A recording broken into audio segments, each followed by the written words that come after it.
When Curtis Garland Jr. was sentenced to 12 years in prison in 2012 for family violence, he was prepared to do his time. But as a severe asthmatic surviving in the unair-conditioned Beto unit in humid East Texas, Garland would require constant breathing treatments and medical attention. On June 10th of last year, Garland's asthma flared up.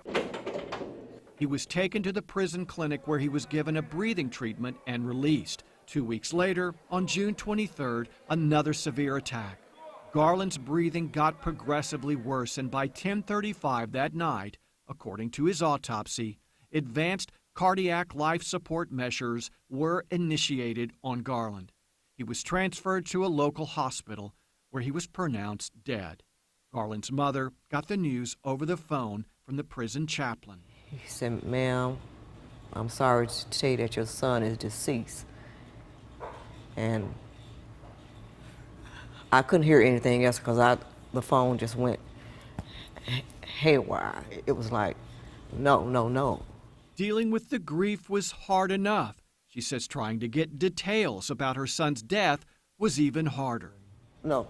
She didn't. No, we never talked to the warden. Talk. No. Just the chaplain.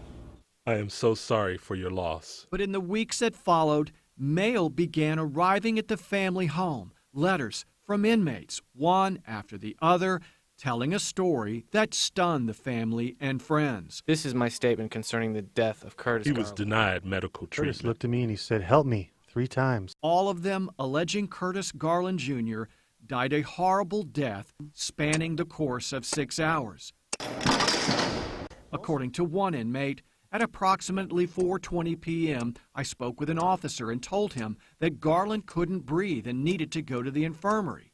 The inmate says he never called. At 9 p.m., another inmate said, "I noticed Curtis was having a hard time breathing. I told him he needed to get to the infirmary as soon as possible. Curtis told me that the nurse refused to see and treat him."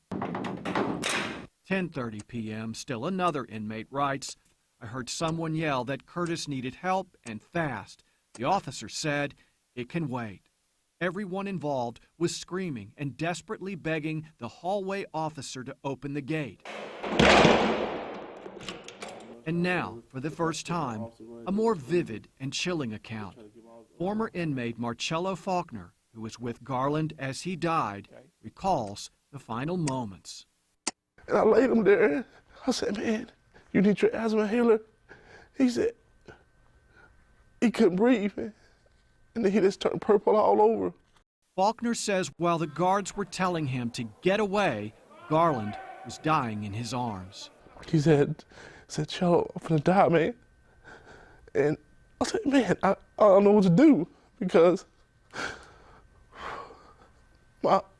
it's a side of me was telling me to take him, but I didn't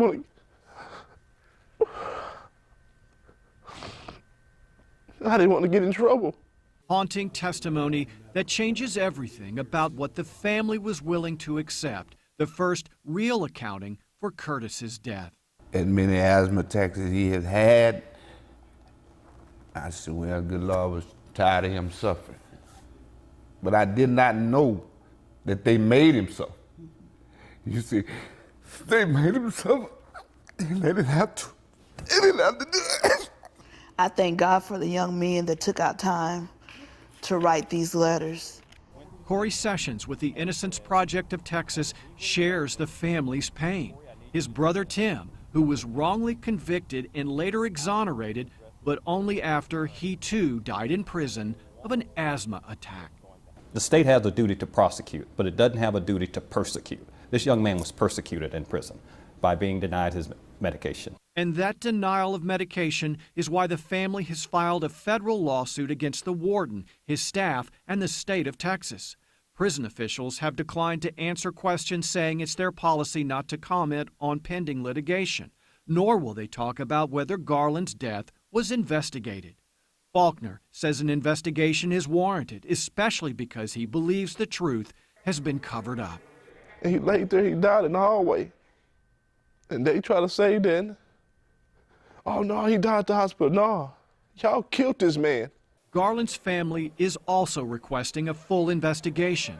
They feel Curtis was paying his debt to society. His penalty was 12 years, not death.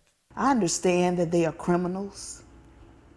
I understand that they did a crime. But I don't understand you playing God. I don't. I do not.